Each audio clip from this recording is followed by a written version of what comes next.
Recording in progress.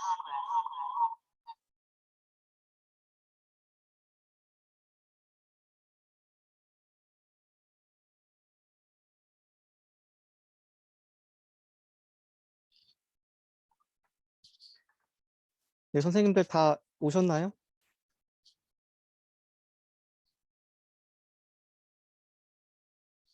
네, 맞습니다. 네, 그러면 간단한 특강 시작하도록 하겠습니다. 네, 제가 맡은 부분은 HRD 이해 부분인데 아까 우리가 지금까지 배워왔던 부분들이 조금 이론적인 부분이었다면 실제로 우리나라 조직이라든지 혹은 업무가 어떻게 진행이 좀 되고 어떤 조직이 있으며 HRD가 하는 일들이 뭔지 한번 살펴보도록 하겠습니다. 저는 한 8년 정도 이제 실무를 보다가 그중에 한 6년 정도를 HRD 관련 업종에 있었는데 HRD가 재밌는 이유는 저는 그거라고 생각합니다. 사람들과의 관계 그리고 인간의 가치를 높이는 일에 우리가 기여할 수 있다는 점, 이게 가장 저는 재미있는 부분이라고 생각이 듭니다. 그러면 하나씩 좀 살펴보도록 하겠습니다. 먼저 우리가 이 특강에서 얻게 될 내용들은 먼저 HRD가 소속된 조직의 유형과 그리고 업무에 대한 내용들, 그리고 HRD 컨설팅과 역량 기반 교육 체계 수립을 한번 예시로 살펴보도록 하겠습니다. HRD의 최근 흐름을 간단하게 좀 살펴보겠습니다. 이 HRD는 최근 기업 차원에서 개인 차원의 초점으로 좀 변경되고 있습니다. 자, 이게 무슨 말이냐? 기존에 우리는 HRD라는 말, 그러니까 휴먼 리소스라는 말을 굉장히 많이 사용을 했는데 이 휴먼 리소스라는 말 자체가 기업의 입장에서 우리 인간들을 약간 자원화, 그러니까 뭐 석유라든지 혹은 돈과 같은 이러한 개념으로 보았기 때문에 이것은 좀 잘못된 방향이 아니냐라는 지적들이 많았기 때문에 개인 차원으로 많이 변화되었습니다. 한 단적인 예로 우리 미국 교육훈련협회였죠. ASTD라는 이 그룹이 ATD라는 Association for Talent Development라는 이 협회로 바뀐 것만 보아도 기업 차원이 아니라 개인의 좀 더 인간에게 맞추어진 발전 방향으로 나아가고 있다. 이런 부분들을 좀 알 수 있을 것 같습니다. 이에 따라서 많이 개인화되고 맞춤화되고 있어요. 이게 무슨 말이냐면 우리가 어떤 모듈화된, 그러니까 하나의 그 교육 과정을 뭐 100명한테 돌리는 게 아니라 각자에게 맞는 교육 과정, 커리큘럼들을 제공하기 위한 많은 노력들이 현재 이루어지고 있다. 이렇게 생각을 하시면 될 것 같습니다. 실제로 국내에서도 현재 인재개발원 이런 말들은 많이 사라지고 있는 추세고요. 포스코 인재창조원처럼 조금 기존의 어떤 개발, 훈련, 이론적인 딱딱한 단어에서 조금 더 말캉말캉한 개념으로 변화하고 있는 추세입니다. 두 번째는 인적 자원의 중요성이 확대되고 있다 이런 말인데 급변하고 있는 이 환경에 빠른 적응하기 위해서는 여러 지식과 기술이 요구되죠. 당연히 이런 것들을 개발하기 위해 여기에 맞는 기술과 지식들을 얻기 위해서는 이 HRD가 굉장히 중요하다. 그래서 지금 현재 중요하게 여겨지고 있는 창의성, 협업, 네트워크 등을 좀 더 강화할 수 있는 여러 가지 HRD의 흐름들이 확대되고 있는 추세입니다. 실제로 이번 코로나로 인해서 우리가 많은 교육들이 줄어들 것으로 예상을 했는데 실제적으로는 예산적으로 봤을 땐 거의 줄어들지 않고 오히려 형태가 오프라인에서 온라인으로 많이 바뀐 현재 상황입니다.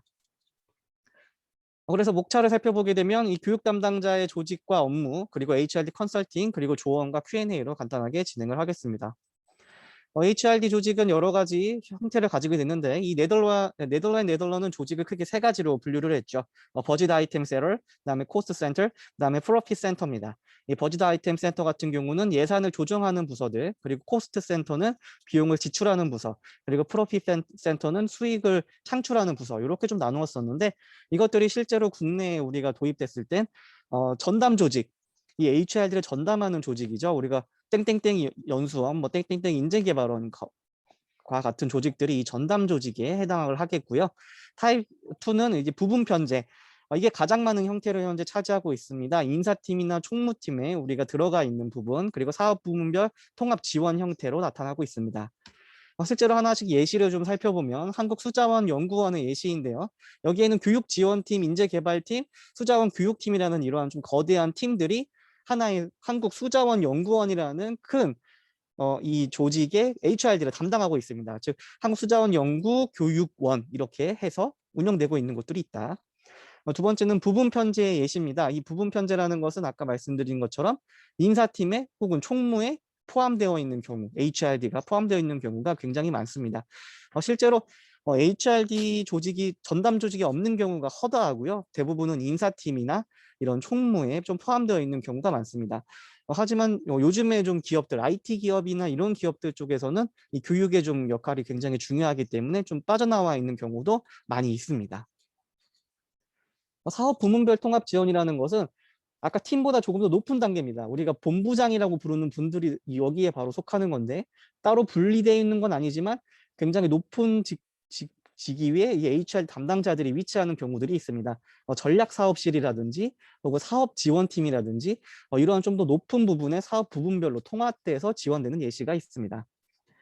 우리가 실제로 아까 배웠던 그 HRD 단계에서도 이것을 살펴볼 수 있는 여러 가지 도표들이라든지 내용들이 있었습니다. 자, 그렇다면 이제 HRT 컨설팅에 대한 이야기로 한번 넘어가 보도록 하겠습니다.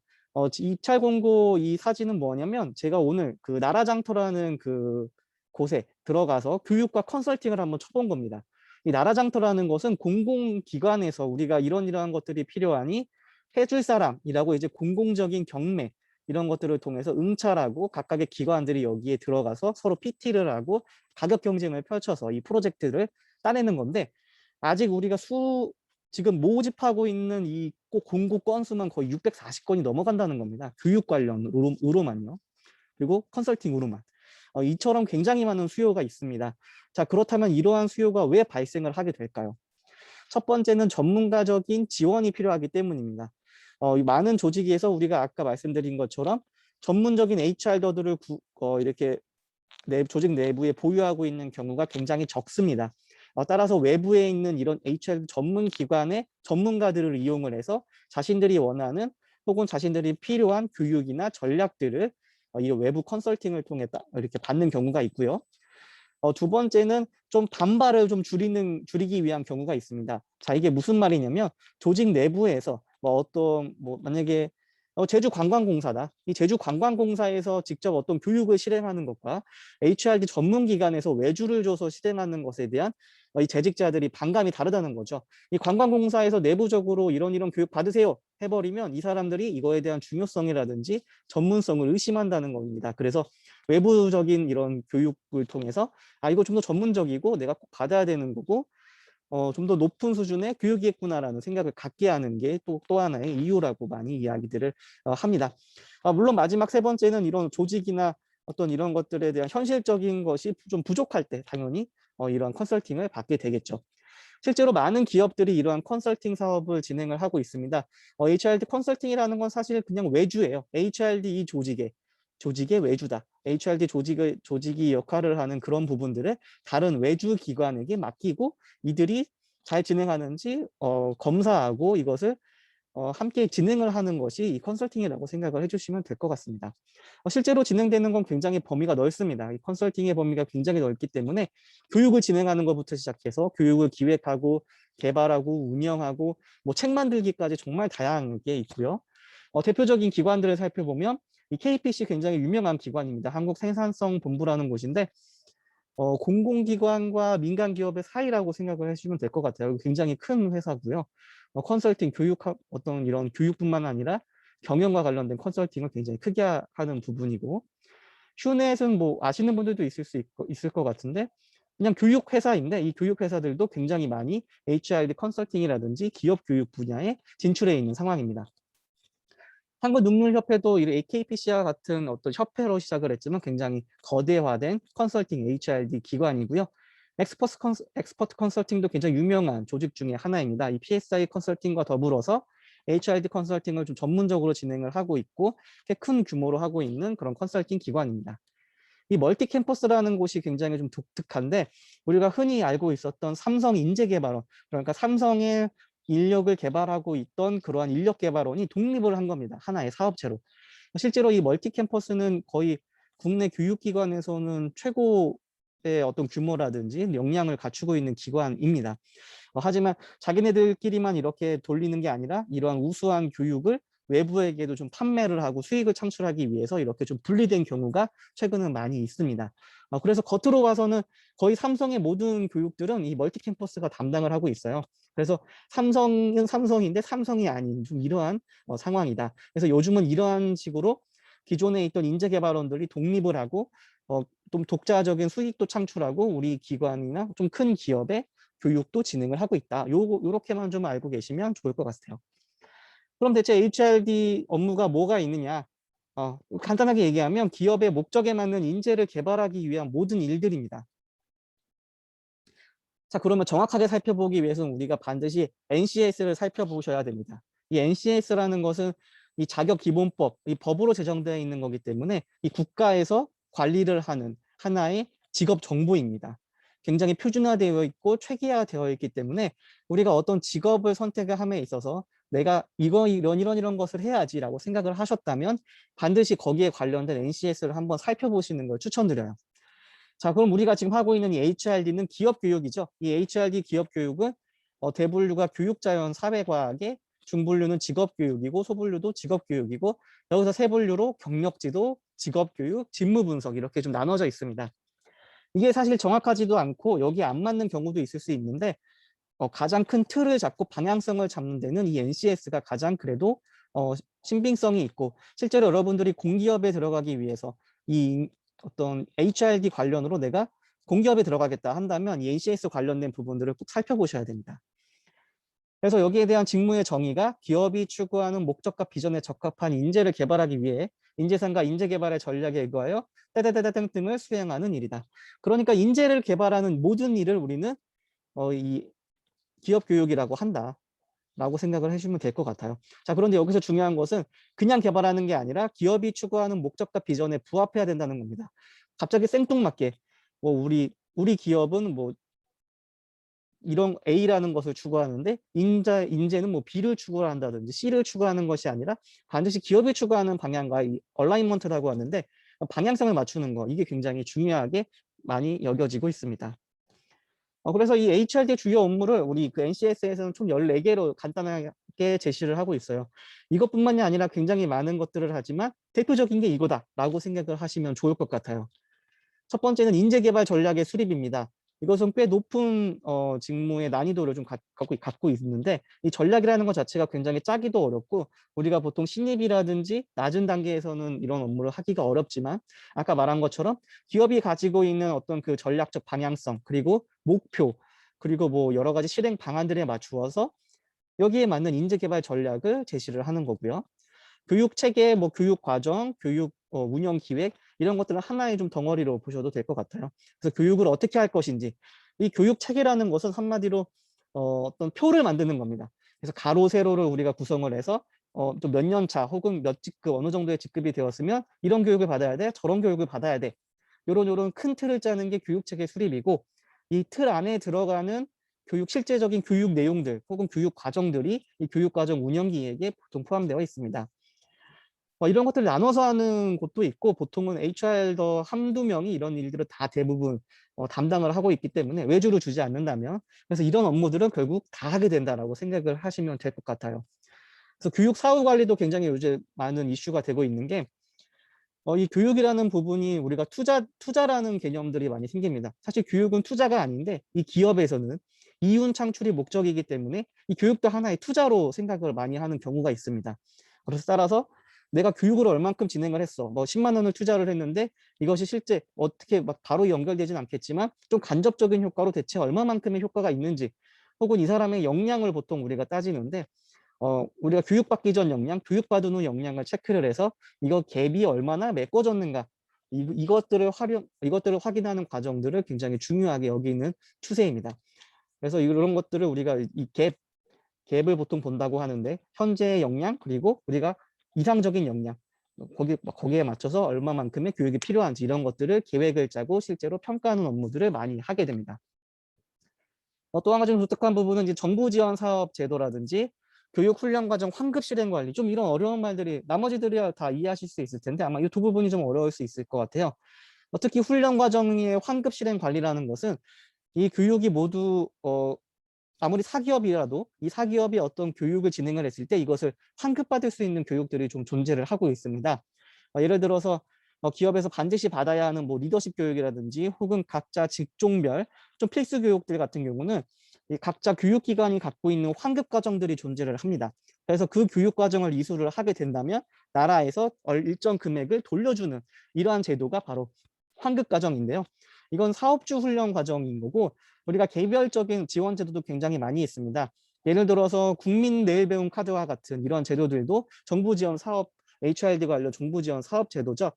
HRD 관련해서도 굉장히 많은 과목들이 현재 그 내일 배움 카드를 통해서 학습이 가능합니다. 자신의 직무에 맞는 혹은 직종에 맞는 이런 것들을 찾게 된다면 굉장히 좋으니까 여러분들도 지금 바로 한번 찾아보시면 굉장히 도움이 많이 되실 거예요. 그 내일 배움 카드는 안 쓰면 손해라는 소리가 나올 정도로 굉장히 많은 교육 과정과 이 혜택들을 가지고 있다. 이렇게 생각을 해주시면 좋을 것 같습니다.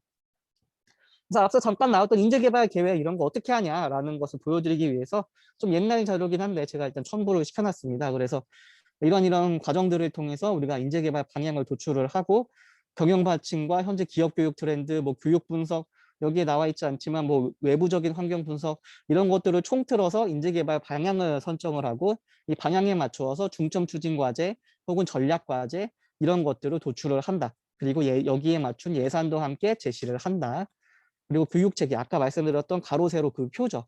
그래서 내가 어느 정도의 레벨과 어느 정도의 그 역량을 갖춰야 하는지를 맞춰서 이 표를 짜는 것, 이 조각들을 던지는 것, 이게 바로 교육체계다라고 생각을 하시면 될 것 같습니다.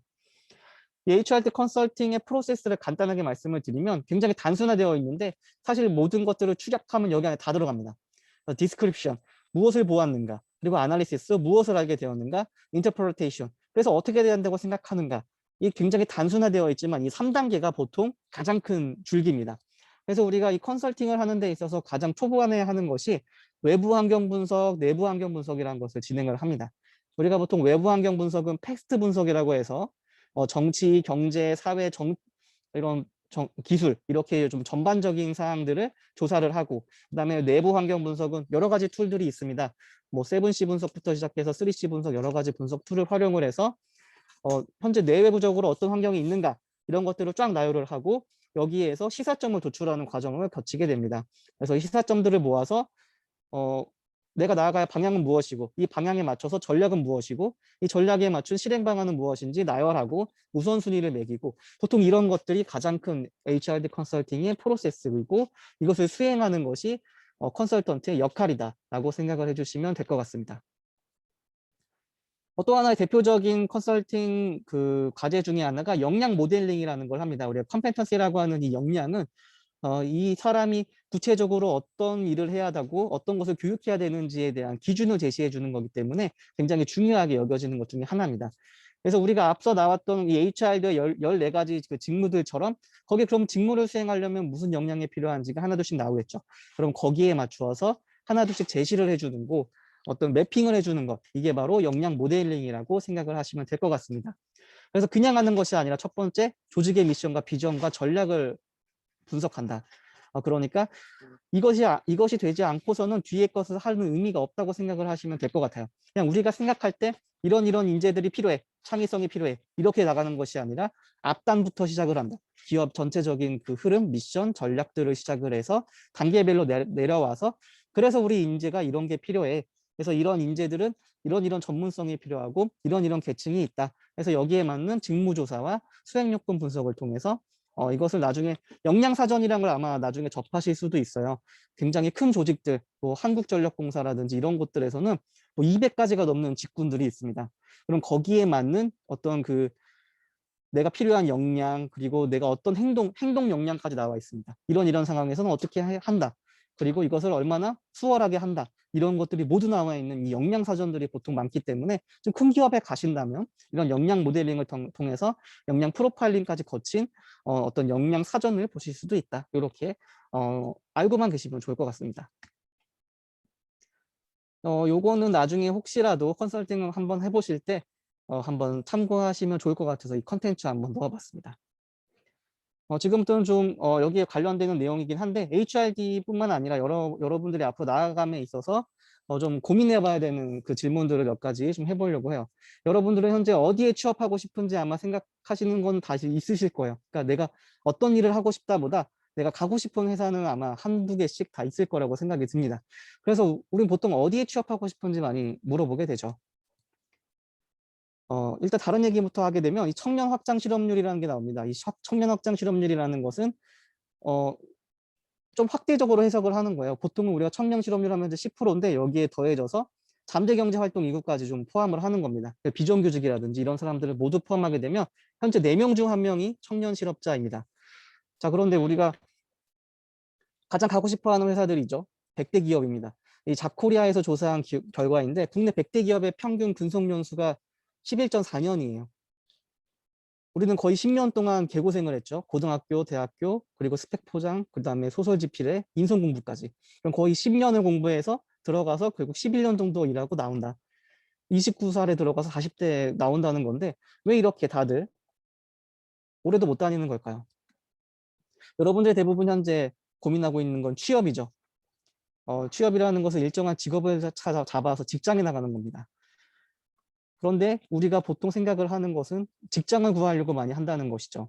이 직업이라는 것은 생계를 유지하기 위한 우리가 하는 일이고 이 직장이라는 곳은 일정한 직업을 가지고 일하는 곳인데 우리가 이 직장은 직업과 똑같은 말이 아니라는 겁니다. 그래서 여러분들은 반드시 이 주객전도가 되지 않게 직장이 아니라 좀 직업을 먼저 좀 쫓기를 바라는 마음에서 이렇게 이야기를 좀 써봤습니다. 그래서 여러분들이 좀 구체적인 직업들, 아까 나왔던 그런 NCS를 좀 살펴보면서 내가 하고 싶은 직군이라든지 혹은 더 나아가서 직무들을 좀 구체적으로 살펴보게 되면 그 NCS 내에는 거기에 관련된 교육 프로그램들까지 연계되어 있고 더 나아가서는 그 직업이 현재 구인 광고되고 있는 그런 직업들까지 쫙 나와 있습니다. 그래서 여러분들이 좀 직장보다도 먼저 직업을 먼저 좀 선택을 한 뒤에 직장을 찾는 이러한 과정을 지냈으면 좋겠습니다. 여기까지가 일단 제 특강의 내용이고요. 좀 더 궁금하신 내용들이나 혹시 이 외에 좀 HRD 관련된 부분 아니라도 현재 필요한 내용도 있으시면 네, 질문 혹시 있으신가요?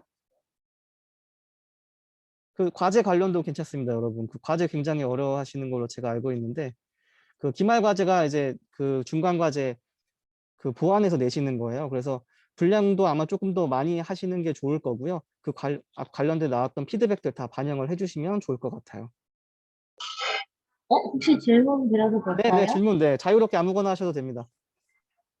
아까 그 네, 회사들 중에 PSI라는 회사가 있었는데, 좀 네. 어떤 회사인지 궁금해서, 아, PSI 그, 컨설팅이요?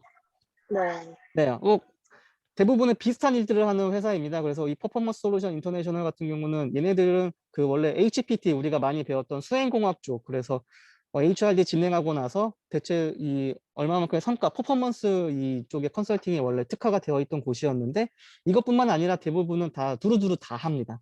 그래서 이 기관들이 대부분은 거의 비슷한 일들을 하고 있어요. 아까 나왔던 그 14가지 우리가 직무 봤잖아요. HRD의 직무. 여기에 관련된 내용들은 거의 다 하신다고 보시면 됩니다. 그래서 기업별로 좀 특화가 되어 있는 부분도 있지만 대부분은 이 HRD 관련 기관, 그 교육기관들, 이 외주 업체들은 대부분 14개는 다 한다. 최소 이 14개는 다 하고 여기에 플러스 알파도 하고 있다. 이렇게 생각하시면 됩니다. 그래서 업무적인 부분, 좀 무슨 일을 구체적으로 한다라고 생각하시기보다는 좀 규모의 차이라든지 혹은 특화 영역의 차이 좀 이렇게 생각을 해주시면 좀 좋을 것 같아요. 네, 어떻게 도움이 되셨나요? 네, 네, 감사합니다. 또 다른 거 궁금하신 거 자유롭게 질문하세요. 네, 지금 교수님도 안 계십니다, 여러분.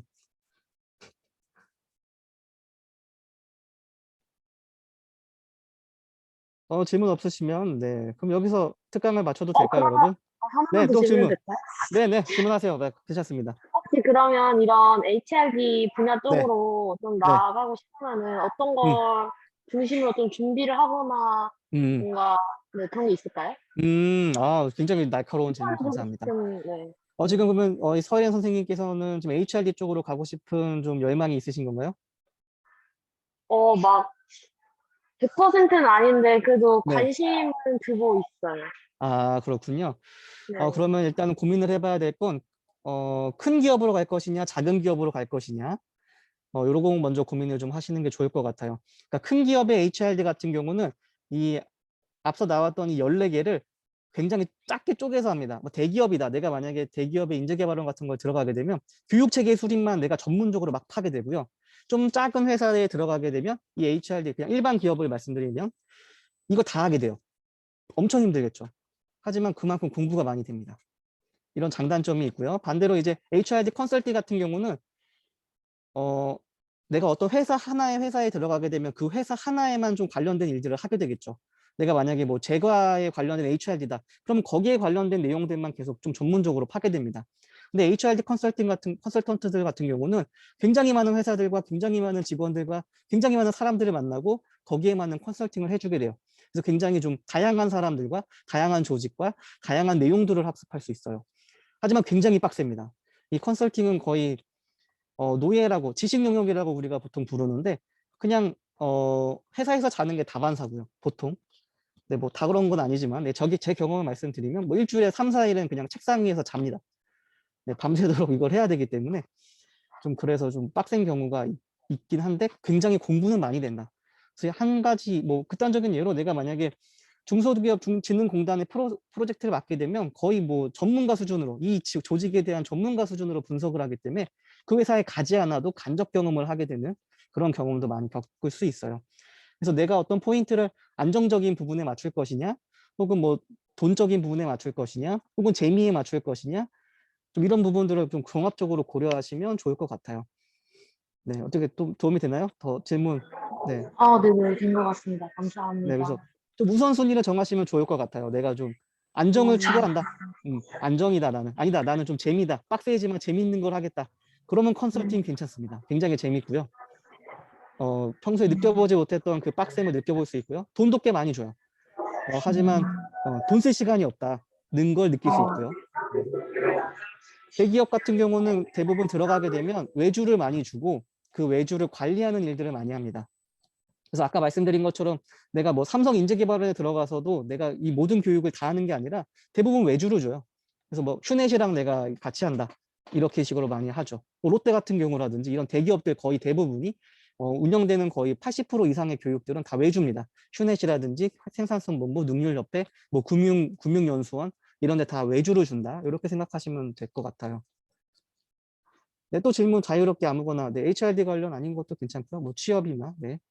제가 시간을 좀 때워야 됩니다. 40분까지는 하라고 하셨기 때문에 네, 9분이 남아 그 있습니다. 혹시 네, 저 기말 과제 관련해서 네네, 질문하세요. 그, 그 논문 같은 거를 그 출처 같은 거 찾아보고 싶은데 네, 구글에다가 치니까 제가 네. 볼 수 없는 논문이 좀 많아가지고 아, 논문 검색 방법을 어, 잘 모르시는군요. 네, 어디서 찾아야 될지 잘 음, 모르겠어요. 자, 우리는 모두 그 RISS를 많이 활용을 하는데 그것 같은 경우는 우리가 일단 그 중앙대학교 포탈 있죠? 네, 중앙대학교 포탈에 로그인을 하신 다음에 이 네, 정보마당 어디죠? 그 사이트가 학술정보. 네, 학술정보원에 들어가시고요. 그 밑에 이제 음, 조그만한 메뉴로 RISS 메뉴가 있어요. 보이시나요? 왼쪽 밑에 사이트맵 주요 전화번호 위에 RISS가 메뉴가 있습니다. 네네. 찾으셨나요? 네, 바로 그겁니다. 보통 여기서 이제 지금 이렇게 이 순서로 들어가야지만 보실 수 있고요. 이렇게 안 들어가면 좀 보기 힘드세요. 그래서 중앙대학교 포털에 먼저 로그인을 하고 학술 연구 정보 서비스 찾아 들어가서 여기서 이제 내가 원하는 키워드에 맞춰서 뭐 따다다닥 치면 네, 그 대부분의 이제 논문은 보실 수 있을 거예요. 도움이 되셨나요? 네, 감사합니다. 네. 그리고 이 RISS 같은 경우도 좋은데 이거 말고도 좀 KCI라든지 뭐 국립중앙도서관 여기서도 여기 우리 학교 사이트에서 들어가면 무료로 활용할 수 있는 경우가 많으니까 같이 활용하세요. 네, 구글 스칼라가 제일 좋아요, 사실. 네, 또 질문 있으신가요? 저 질문 또 해도 네, 자유롭게 될까요? 하십시오. 네, 네. 그 혹시 선생님께서 예전에 음, 직장에서 일을 하실 때 주로 그러면 그 회사에 대해서 공부를 많이 해야 되잖아요. 네, 그러면은 주로 리서치 같은 걸 통해서 많이 자료를 수집하시나요? 아니면은 뭐 네. 어떤 식으로 그 어, 자료를 수집하고 분석을 하시는지가 좀 궁금해요. 그 어떤 내가 기업에 대해 컨설팅을 할 때 그 기본 자료를 어떻게 수집을 하느냐? 네. 음, 일단 그거는 좀 업무적인 이야기로 하게 되면 대부분의 컨설팅 아까 나왔던 우리 조달청에 나왔던 것처럼 프로젝트가 나오는 이유가 대부분은 답이 다 정해져 있어요. 이게 무슨 말이냐면 그 RFP라고 하는데 이 제안 요청서라고 하죠. 제안 요청서를 우리 영어로 RFP라고 많이 해요. 그래서 우리가 그 RFP 상을 자세히 살펴보면 이미 걔네들이 원하는 내용이 다 들어있어요. 만약에 교육 담당자가 어떤 그 RFP를 냈다. 내가 이런 교육 필요해요. 할 사람 하고 낸 사람의 그 내용들을 살펴보면 이미 거의 다 나와 있어요. 그리고 거기 살펴보다 보면 조직에 대한 내용들이라든지 이런 것도 사실 그분께 연락드리면 다 줍니다. 웬만하면. 내가 그 사람과 계약이 되면 그 담당자에게 보통 요구하는 게 가장 베스트예요. 왜냐하면 우리가 인터넷으로 찾는 경우는 굉장히 오래된 자료도 많고 또 잘못된 경우가 많기 때문에 첫 번째 베스트는 그 담당자에게 연락해라. 우리가 컨설팅을 진행을 하고 있는 그 교육 담당자랑 좀 관계를 잘 구축을 해서 그분께 많이 요청을 하고요. 그게 안 되는 경우에는 아까 말씀하신 것처럼 진짜 그냥 인터넷 맨땅에 헤딩으로 박치기 하는 경우가 많고요. 근데 보통은 그 기업에 대한 조사를 함에 있어서는 그들이 제일 잘 알기 때문에 그들에게 자료를 많이 받습니다. 그래서 내가 어떤 자료가 왜 필요한데 이런 자료 좀 줘라 하면 대부분 주세요. 혹시 또 뭐, 네, 도움이 되셨나요? 아, 네. 네, 그러면 혹시 나중에 사후 관리에도 같이 음. 참여를 하셔서 이렇게 평가를 하시나요? 사후 관리요? 네. 아, 지금 말씀하시는 건 그러니까 교육을 운영하고 나서 사후 관리 말씀하시는 거죠? 네네네네. 아, 당연하죠. 그 사후 관리가 굉장히 많이 그 교육 담당자들이 굉장히 민감한 부분이에요. 결국은 자신의 성과랑 연관되기 때문에 자, 제가 외주 기관의 입장에서 이제 그분하고 일을 하게 됐을 때 가장 중요한 건 사실 사후 관리예요.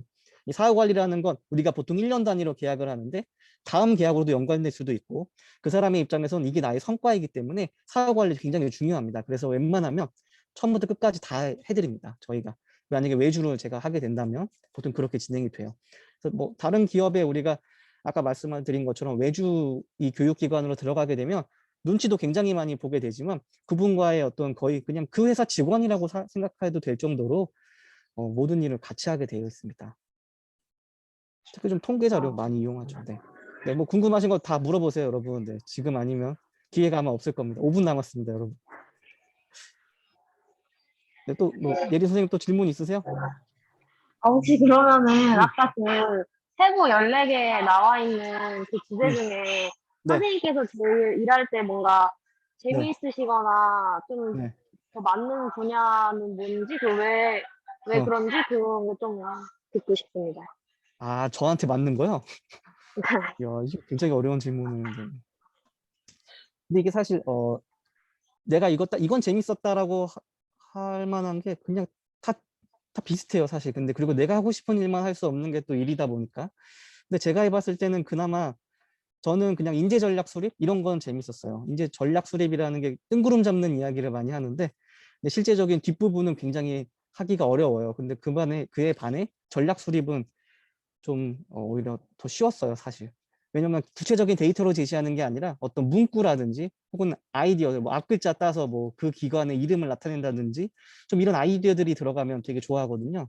그래서 이런 전략 수립이 굉장히 좀 좋고 나머지 좀 체계나 과정, 이런 활동, 성과 관리 이런 거는 대부분에 이미 다 좀 틀이 짜여져 있어요.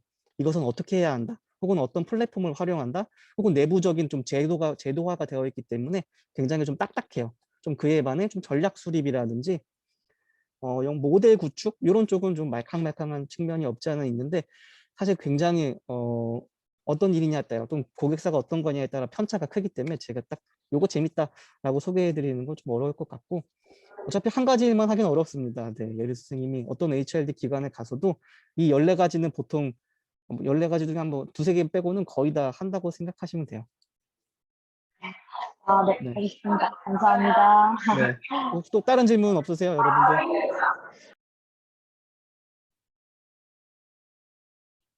없으신가요? 제가 네, 안녕하세요. 손정호 선생님. 네. 네, 그 다름 아니라 네, 이제 저도 HR 쪽으로 이제 취업을 하게 음, 되면 이제 네, 그쪽을 이제 고민을 하고 있는데 네, 이제 약간 개인적으로 이제 선생님한테 궁금했던 부분이 네, 사실 회사에서 일을 하게 되면 이 음, 학위라는 게 네, 그러니까 뭐 꼭 필요하다 이런 건 아니잖아요. 아니라고 생각을 하는데 늘 네, HRD 쪽에서 음, 근무하시는 분들은 이렇게 석사나 박사를 이렇게 한 번쯤은 그러니까 제가 봤던 분들은 음, 학교에서 다니요. 그러니까 너무 오시더라고요. 네, 혹은 그죠. 뭐 네, 임원분들이나 이렇게 임원분들 이제 프로파일링 음, 같은 거 보면 대부분 이제 뭐 석박을 따셨었던 분이 많았었던 것 같아서 이 HRD 쪽에 직무를 그러니까 좀 높은 직무를 수행하기 위해서는 석박 학위가 필요한 건가? 약간 이런 생각을 하게 됐었거든요. 그래서 혹시 뭐 전반적인 내용을 다 말씀해 주시면 어렵겠지만 호준 네. 선생님이 생각하시기에는 어떠한지, 네. 그러니까 학위랑 이 직무 성공에 그게 음. 영향력이 얼마나 높은지 약간 그런 것들이 좀 궁금하긴 했거든요. 아, 네. 딱 제가 네. 그 질문에 맞는 적합한 인물이네요. 사실 저 같은 경우는 이제 8년간 실무하다가 갑자기 이제 다 때려치고 네. 학교 온 사람인데, 저 같은 경우는 일단 1차적으로 개인적으로 일단 교육학 전공자가 아닙니다. 저는 마케팅을 좀 전공을 했기 때문에 사실 이런 전공에 대한 좀 전문적 지식, 교육학에 대한 전문적 지식이 좀 부족하다고 해서 일단 그냥 개인적으로 왔어요. 근데 이제 실무를 하다 보면 HRD 같은 경우는 우리가 선생님이 어쨌든 기본적인 교육자잖아요. 이 교육자란 마인드가 없으면 굉장히 어려운 직무인데, 선생님이 되려면 최소한 학생들보다 많이 알아야 된다는 그런 생각이 들게 되더라고요. 제 스스로도 어떤 컨설팅을 함에 있어서 물론 제가 어떤 경력은 더 많을 수도 있고 제가 더 많은 프랙티컬한 부분에서는 그분들보다 나을 수 있겠지만, 저보다 더 높으신 분들에게 말씀을 드리기 위해선 좀 내 말이 신빙성을 갖기 위해서는 학위가 하나의 좀 도구가 되지 않나. 나의 어떤 스펙 자체도 나의 어떤 그 말에 객관화를 더해주고 효과성을 더해주기 때문에 저 같은 경우는 필요하다고 생각을 해요. 제가 일단 이게 와서 많이 느끼는 바가 있고, 이 교육학적인 새로운 측면 혹은 현재의 트렌드, 여러 가지 내용들, 이런 것들을 살펴볼 수 있는 기회가 되기 때문에 저는 개인적으로 좀 필요하다고 봐요. 높은 곳에 가고 싶다면. 사실 근데 그냥 뭐 밑에 있는 운영이나 하고 말겠다. 뭐 운영을 무시하는 게 아니라 대부분의 그 초짜들은 운영에서 끝납니다. 교육 운영하다 끝나요. 그냥 그 맨날 그 사무실에 뭐 세미나실 예약하다 끝나는 게 대부분인데, 과자 사러 가고. 더 높은 곳에 올라가고 싶다면 그만큼의 인풋이 필요하다고 저는 생각을 합니다. 특히 HRD 분야는 워낙 이 좁은 인재풀이 굉장히 좁아요. 여러분들 만약에 HRD 분야에 나중에 오시게 되면 이분들이랑 또 마주칠 가능성이 굉장히 높습니다. 네, 대부분은 다리 하나 건너면 다 지인이에요. 그렇기 때문에 여러분들도 근데 사실 저는 바로 가는 건 좀 옳지 않다고 봐요. 예를 들어서 지금 막 학사 끝났는데 바로 석사 가라 라는 건 저는 개인적으로 비춥니다. 오히려 여러분들이 학사를 마치고 인턴이든 그냥 직장 생활을 좀 해보면서 그 필요성을 직접 피부로 느끼고 나서 하셔야지, 뭐 남이 하니까 한다 이렇게 하면 절대 도움이 안 되실 거예요. 그냥 오히려 일단은 학사나 뭐 맞추셨으면 바로 그냥 내가 원하는 그 직종, 그러니까 아까 말씀드린 것처럼 직장 찾지 마시고 내가 찾는 직업에 맞춰서 경험 먼저 한번 해보시는 걸 강추드립니다. 웬만하면 가장 빡센 거 위주로. 네, 컨설팅 좋죠. 이 HRD 관련된 분야에서는 이 컨설팅이 사실 가장 최상위에 있는 그 직무인데도 불구하고 너무 힘들다 보니까 이 나이 든 사람들이 잘 하려고 하지 않아요.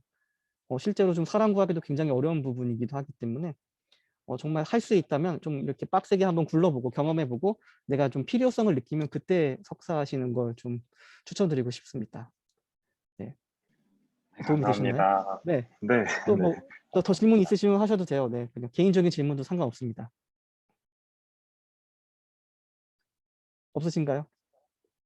그러면 종료해도 될까요, 여러분? 네, 무응답은 네, 긍정으로 받아들여도 될까요? 네, 그럼 입만 맞추기도록 하겠습니다. 여러분들 고생 많이 하셨고, 네, 기말고사 꼭, 네, 기말 과제가 거의 점수의 90%라고 생각하시면 돼요. 그리고 출석도 물론 중요하지만 기말 과제 진짜 좀 신경을 많이 써주시길 부탁드릴게요. 네, 이상 마치도록 하겠습니다. 모두 수고하셨습니다. 감사합니다. 네, 감사합니다. 네, 개인적인 질문 있으면 언제든 주세요. 네.